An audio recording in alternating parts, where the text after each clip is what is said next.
Hello everyone, welcome back to the Bucket Think Tank, and today we're going to pose the question, is Batman cursed?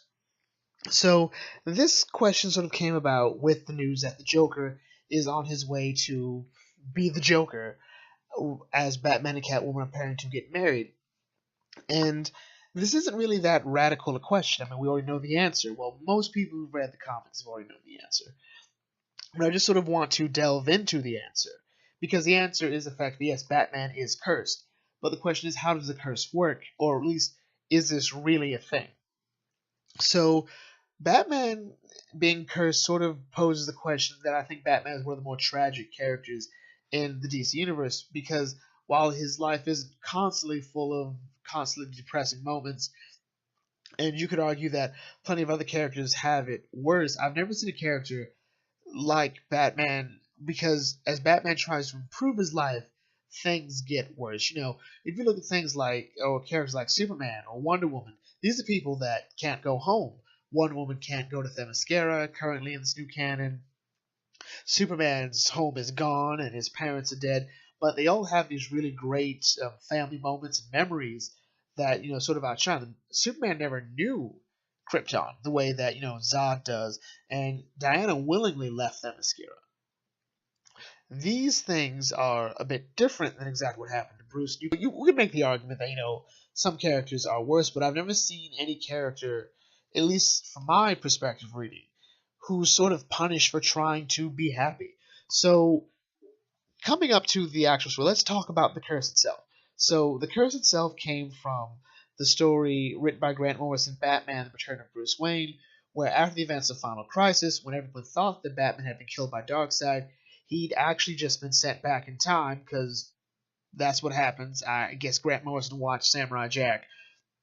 But what happens with that one is Bruce is instead traveling through time from like the prehistoric man days to the present day as effectively a bomb. And each era he ends up in, he has no memory of himself or who he is. And one place he ended up was the era of the witch trials, and a witch actually curses Bruce's ancestor Nathaniel Wayne. So we have the moment. The problem is, Batman: The Return of Bruce Wayne and Final Crisis are all a pre-52 story, so that all happens before the reboot. So the question is it canon? Well, the events of Dark Knight's Metal pretty much tell us that these events are relatively canon, because as Batman holds up Baby Darkseid and says, okay, his Omega Beams hit me, and I was traveling through time, so we know that that happened. Whether or not this exact moment we're talking about happened, that remains to be seen, but let's say it does. How does this curse work? Well, the exact words were curse on you and all your kin. So this sort of explains why the Wayne family is so small. Like, you hear about Waynes throughout history, but you never hear of a big Wayne family. Like, Bruce never talks about having any cousins or aunts or uncles on his father's side. We hear about Kate Kane, his cousin, as well as his uncle, one of his uncles on his mother's side, as well as Kate's father. So we have that. So where are the Waynes? There aren't any. And we sort of see this fact that Waynes are killed off often. There's Alan Wayne, who was killed by the Court of Owls, and we can assume a lot of Waynes have been killed by the Court of Owls for the most part, because they're sort of a threat to what the Court of Owls do, which is try to keep Gotham City a certain way so they can benefit from it.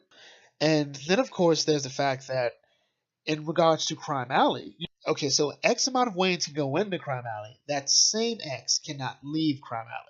So whether it's our own Earth, where Bruce Wayne's parents are killed, or the Flashpoint universe where Bruce Wayne is killed and Thomas becomes a murderous Batman and Martha becomes the Joker, or the Earth 3 universe where Thomas Wayne Jr. arranges for his parents and his little brother to be killed so he can become Owlman, or even what we see in the Batman story The Gift, where Booster Gold saves Bruce's parents from being killed in Crime Alley, and what happens? Oh, well, I'll tell you what happens. Gotham City is thrown into absolute chaos. Batman is Dick Grayson, he thinks he's the Punisher. Selena Kyle dresses like Tim Burton Catwoman, is a serial killer. There are Jokers going around killing people, and the Penguin's the president. So, yeah, I don't get that. And we sort of see this level of corruption, or rather the curse, sort of affect everything the Wayne family touches. namely Gotham City. So Gotham City is always sort of on record as being the worst city ever. Bloodhaven is sometimes considered worse, but I think for different reasons. And Bloodhaven never really jumps off at you. It sort of feels like it's trying too hard to be worse than Gotham City. Gotham City doesn't have to try to be the worst place ever. The novel No Man's Land points out that Gotham City is like number 1 to number 3 in amounts of crimes, murders, rapes, arsons, a variety of crimes. It's sort of like Thebes in Disney's Hercules. Thebes has a lot of problems. And the Wayne family is always trying to fix Gotham City. We saw that in Nolan's Batman universe, where they helped out during the Depression. The Wayne Manor has a bunch of tunnels underneath it that helped during the Underground Railroad. In Batman White Knight, we found out that Bruce's father was very much against the Nazis, and helped smuggle in scientists to America. So the question is, if the Waynes are cursed, that means that the things they work on would also be cursed. Sort of like they taint it. And Gotham is a prime example of that. Gotham City almost at times feels alive, like it's fighting against trying to be fixed. Remember, in Nolan's Batman and in Arkham City, Ra's al Ghul sees that destroying Gotham City is the best thing in the world. It's the best thing for everyone. And you can sort of see why. Not only is there corruption, but something like the worst criminals are in Gotham City. People who are mentally unhealthy and just sort of go around waving around their issues and their problems. Not just the Joker. I mean, I think Joker is like low-hanging fruit for what's wrong with Gotham City. Let's point out Victor Zsasz, who he loves not only killing people, but carving, sort of like cutting a dash on his skin, giving himself a mark, a scar, to remember the people he's killed. Or Two-Face, who has to flip a coin to determine whether or not he's going to commit a crime or not. Or Penguin, who just bumping into him can ruin your entire life because he has the epitome of a Napoleon complex. There's a crocodile man in the sewers, and sometimes he's just going to save the kids. Other days, he'll bite people's legs off. Or Clayface, who has his conscience of identity as time goes on. Poison Ivy, Harley Quinn, Victor Freeze. It just goes on and on from there. Or Firefly. And it just sort of keeps going. Like, any attempts to fix Gotham City is met with almost like a chemical reaction, like the body's sending white blood cells to fight the infection, but the infection is an attempt to fix it. It's like Gotham City is sort of a cancer, and it's attacking the white blood cells and just beating them down.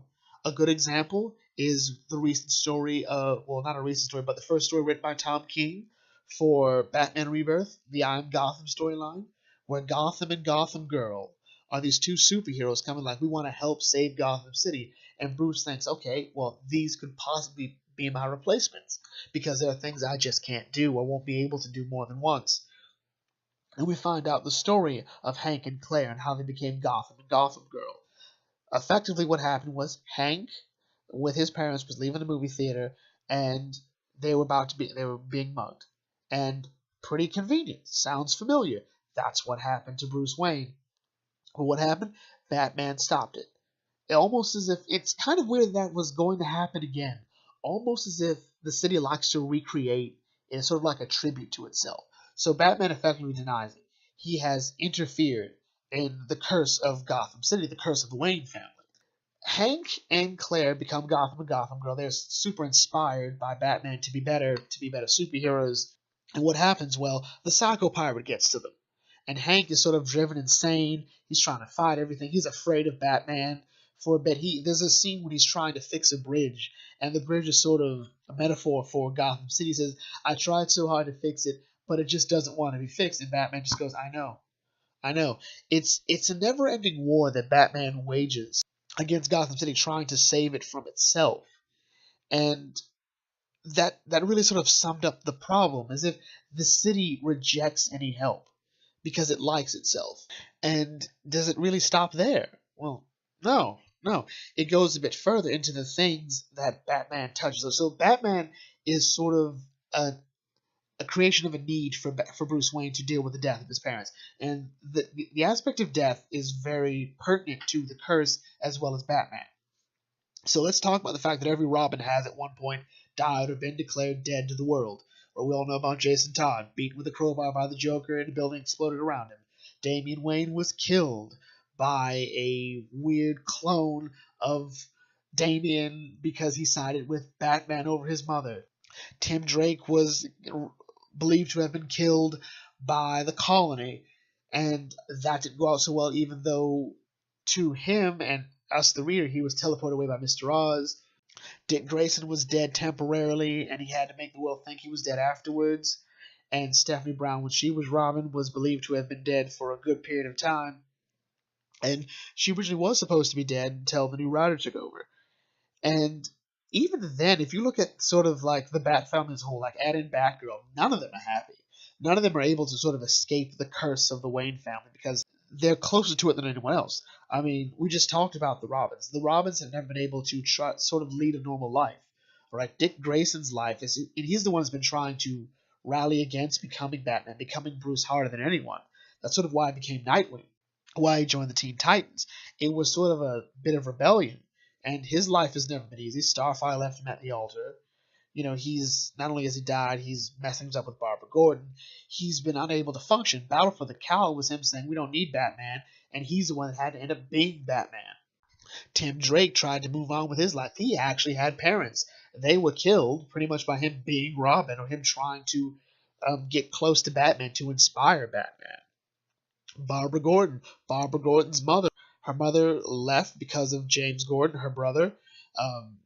Then her stepmother was killed by the Joker. Then she was shot in the spine. And it turns out, if we go by Batman the Black Mirror, when Dick Grayson was Batman, we found out that James Gordon, her brother, was the one that told the Joker to shoot her in the spine. That was crazy. And think what that means to Jim Gordon, like finding all this going on.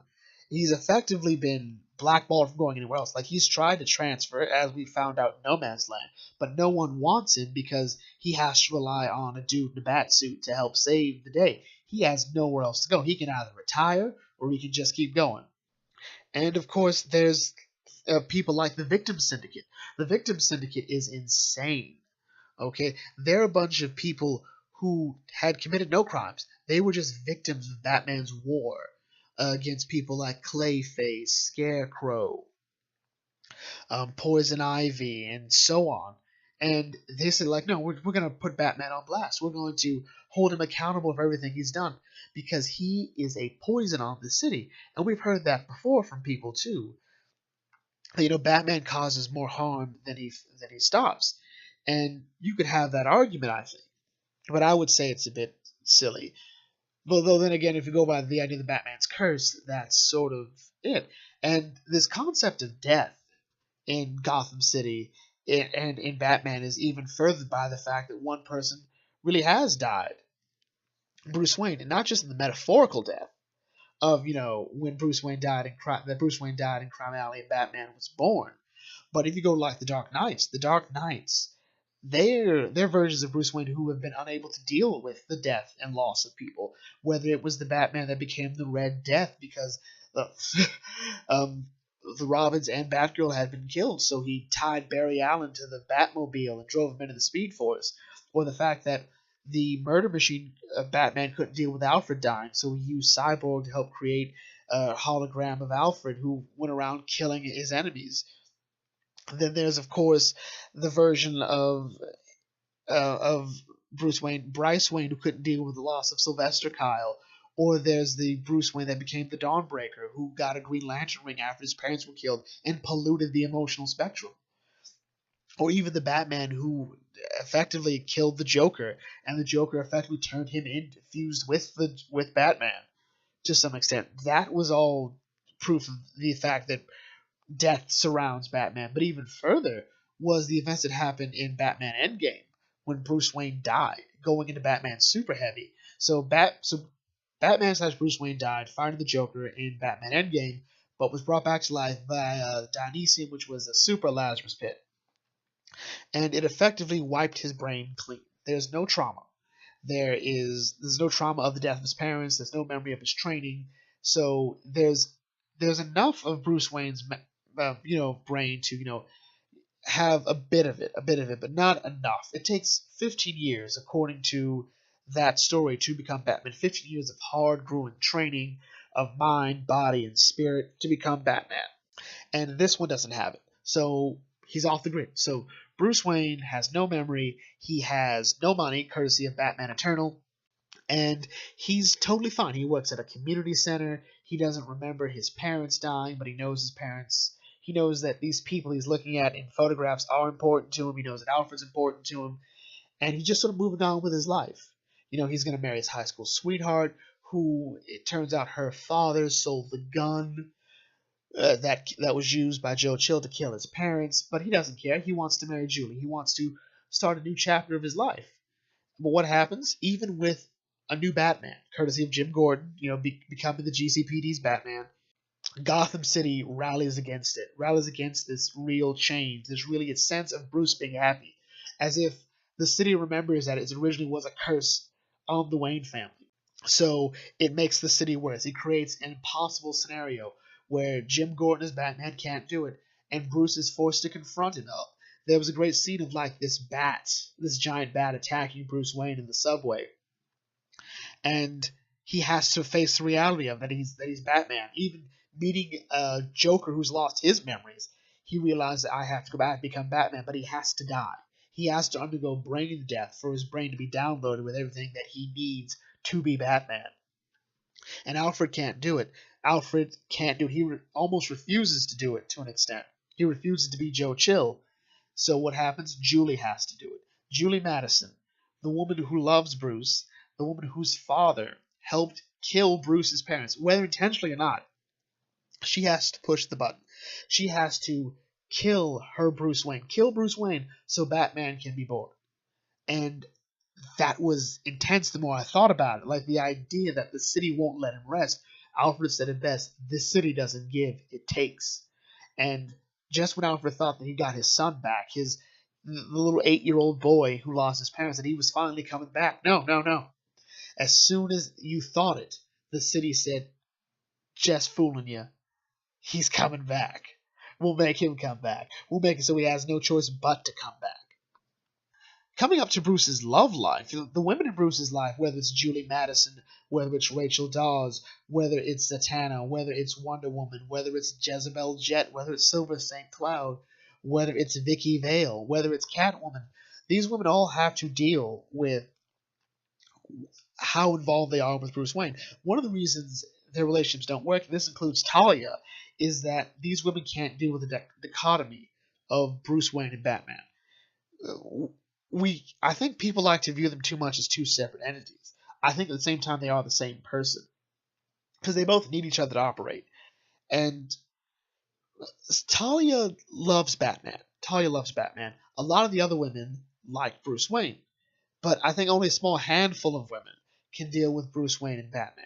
But for one reason or another, these relationships fail, like with Andrea Beaumont. Gotham City took the curse of Bruce Wayne, the curse of Gotham City, all sort of took Andrea Beaumont from Batman. The fact remains that in Batman Mask of the Phantasm, Andrea Beaumont met a pre-Joker before he was the Joker, and that played a role later. To me, said it all there. The fact that Rachel Dawes in Nolan's Batman was killed by the Joker, was killed by a city, and also saw what exactly Gotham City did to Bruce Wayne and what it did to Harvey Dent, to me sums up the exact curse. And finally, let's sum up the real manifestation of the curse of the Wayne family, the curse of Gotham City. It's not Batman, it's the Joker. He's always there. He's always there to mess with Batman, to mess with Bruce Wayne. That's what led to me thinking about this more and more, because the Joker's sort of an antithesis to everything the Wayne family stands for, at its best or worst. Nathaniel Wayne was someone who believed in preserving order and justice, and he burned a witch at the stake, which led to that curse, because he believed that was the right thing, that he believed that was the best thing to preserve the order. In Batman Rest in Peace, Jezebel Jet recruited the Joker. The Joker is chaos. He's self-serving. He believes he's sort of what humanity really wants to be, and Batman and Bruce Wayne sort of are raised to sort of believe that, that may be what we are, but we can rise above that to some extent. The idea that Batman represents order in the best way possible, and the Joker says, well, that's stupid. And he's always there. We saw this best in Death of the Family when Bruce thought, he was totally happy. He had a much larger Bat family going on. He had all these Robins. He had Batgirl. He had Batwoman. It was great. And guess who showed up? Well, the Joker. Guess who showed up again? We thought we're all good after the events of Death of the Family. The Joker. The Joker. I may not be a big fan of Death of the Family, but that last scene when Joker messed with the Bat family so bad that none of them picked up the phone when Bruce called them, that said it all to me. That said it all, that he'd won. That he somehow was able to top the Killing Joke in Death of the Family. Maybe not the story, but just like the event did it all. And it's why we sort of knew that would be the one that would definitely bring the Joker back. That the curse of the Wayne family, the curse of Batman, is summed up perfectly with the Joker, because it's the unknown product. It's something that cannot be stopped by no means, something that can't be rationalized with. You can't rationalize with a curse. You can't rationalize with the Joker, because they sort of transcend rationale. Or maybe I'm just rambling at this point. I have no idea what I'm talking about. Anyway, if you have any thoughts on the curse of Bruce Wayne or the curse of the Wayne family, or whether or not Batman is cursed, which, in case you didn't know, I think he is, leave your thoughts down in the comment section. Feel free to check out some of my other videos here. Feel free to like, comment, share, and subscribe. Really helps the channel. And I will catch you all later. This is the Bug at Think Tank signing out. May your fandom serve you well.